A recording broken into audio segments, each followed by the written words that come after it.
Bom dia, boa tarde, boa noite.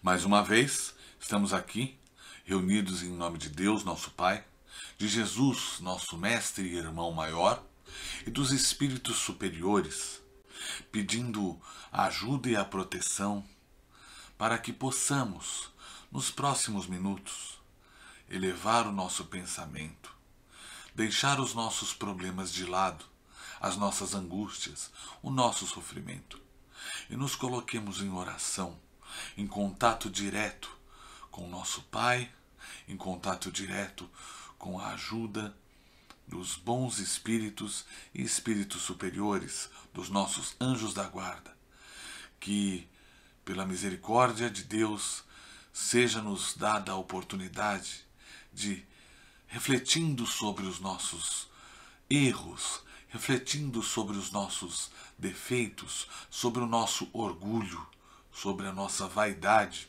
possamos trocar esses sentimentos pela humildade, pelo amor ao próximo, pela caridade, e que possamos ser hoje melhores do que fomos ontem, para que amanhã, conscientes deste caminho, sejamos também melhores do que hoje fomos.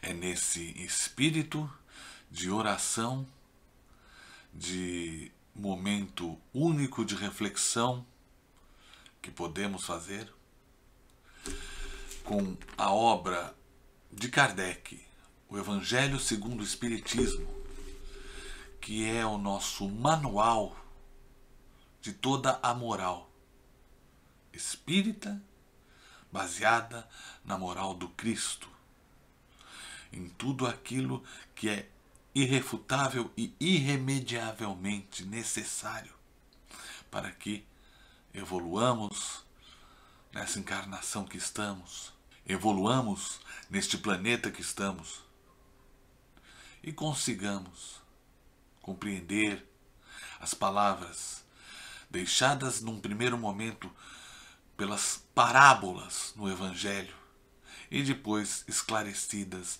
pela falange do Espírito da Verdade, nas palavras da codificação de Kardec.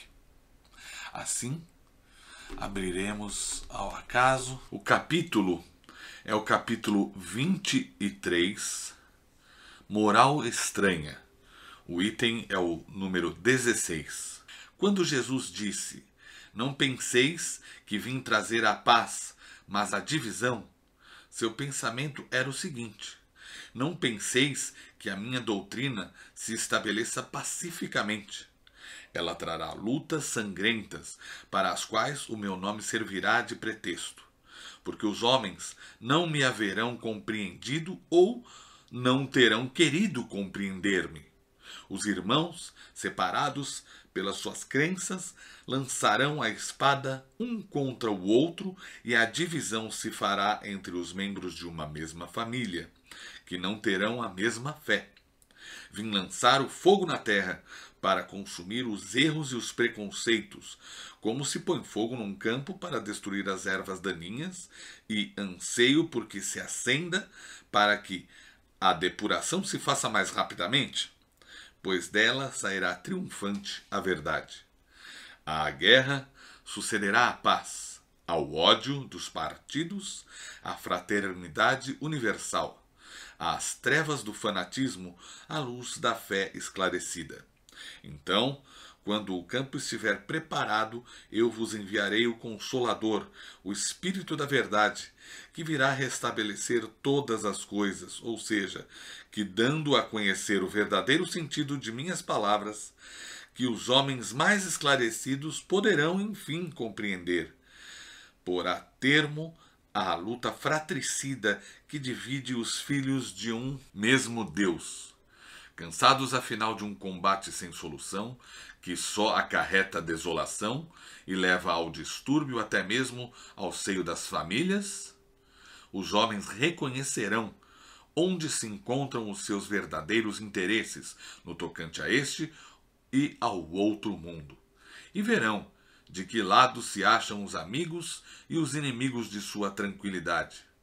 Nesse momento, todos virão abrigar-se sob a mesma bandeira, a da caridade, e as coisas serão restabelecidas na terra segundo a verdade e os princípios que vos ensinei.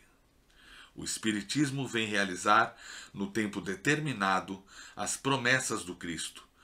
Não o pode fazer, entretanto, sem destruir os erros. Como Jesus, ele se defronta com o orgulho, o egoísmo e a ambição, a cupidez, o fanatismo cego, os quais, cercados nos seus últimos redutos, tentam ainda barrar-lhe o caminho e levantam contra ele entraves e perseguições.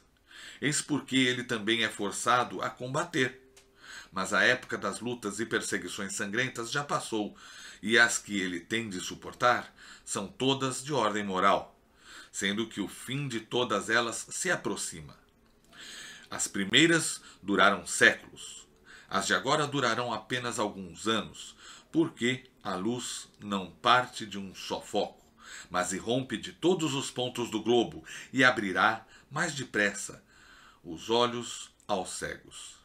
Aquelas palavras de Jesus devem ser entendidas, portanto, como referentes à cólera que, segundo previa, a sua doutrina iria suscitar, aos conflitos momentâneos que surgiriam como consequência, às lutas que teria que sustentar antes de se firmar, como aconteceu com os hebreus antes de sua entrada na terra prometida, e não como um desígnio premeditado de sua parte de semear a desordem e a confusão. O mal devia provir dos homens, e não dele. A sua posição era a do médico que veio curar, mas cujos remédios provocam uma crise salutar, removendo os tumores malignos do enfermo. Meus amigos, a leitura foi totalmente ao acaso e vejam só. A minha pequena introdução praticamente já era aquilo que eu viria a dizer para pontuar algumas coisas que podemos fazê-lo da leitura deste trecho do Evangelho segundo o Espiritismo. Nós precisamos compreender que o Paráclito Consolador prometido por Jesus veio e nos esclareceu.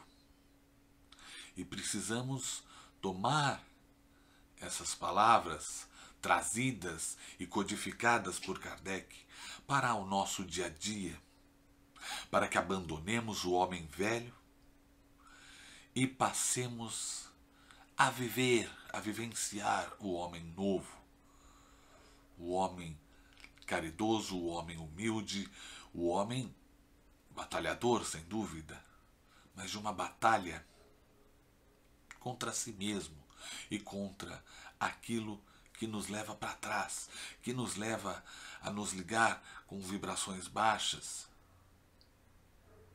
que nos leva, muitas vezes, a pensamentos obsessivos, para que nós passemos a vibrar um pensamento que desbaratine o pensamento do obsessor. Com muita caridade no coração, com muita caridade, sem orgulho, sem satisfação em derrubar ninguém. Ao contrário, a de levantar, sim, satisfação de levantar aquele enfermo, aquele moribundo moral. Ainda que metaforicamente falando, se estamos falando de espíritos desencarnados. Mas nem pensemos nisso, porque ainda estamos longe de conseguir. Façamos isso conosco, com a gente mesmo. Procuremos viver na luz, na verdade, e não na obscuridade, na cupidez e na mentira. Por isso, esta lição, que fala desta forma, desta moral estranha, supostamente estranha, que Jesus previu que não traria a paz num primeiro momento, mas a espada em algumas traduções. Porque até que o Paráclito Consolador viesse, muito sangue seria vertido em nome de Deus, em nome do Cristo, como sabemos que aconteceu. Agora temos do nosso lado, pelo menos, que as lutas sangrentas, ao menos aqui no Ocidente, em nome de Deus, cessaram. Mas resta a discussão moral. Delicada a matéria. Porém, não tentemos resolver os problemas dos outros. Cada um está no seu momento, cada um tem a sua compreensão e cada um tem que trilhar o seu próprio caminho. Ou seja, temos que trilhar o nosso para sermos melhores hoje do que fomos ontem. Se amanhã cometermos um deslize a menos do que cometemos hoje, façamos uma festa. É isso, meus irmãos e irmãs do caminho. É essa minha pequena contribuição do dia de hoje. Assim, convido-os todos a elevar o pensamento a Deus, nosso Pai, de amor e bondade, e repetir as palavras que Jesus ensinou. Pai nosso, que estais nos céus, santificado seja o vosso nome, venha a nós o vosso reino, seja feita a vossa vontade, assim na terra como no céu. O pão nosso de cada dia nos dai hoje. Perdoai as nossas ofensas, assim como nós perdoamos a quem nos tem ofendido. E não nos deixeis, Senhor, cair em tentação, mas livrai-nos do mal, porque vosso é o reino, o poder e a glória, para sempre. Que assim seja. Graças a Deus.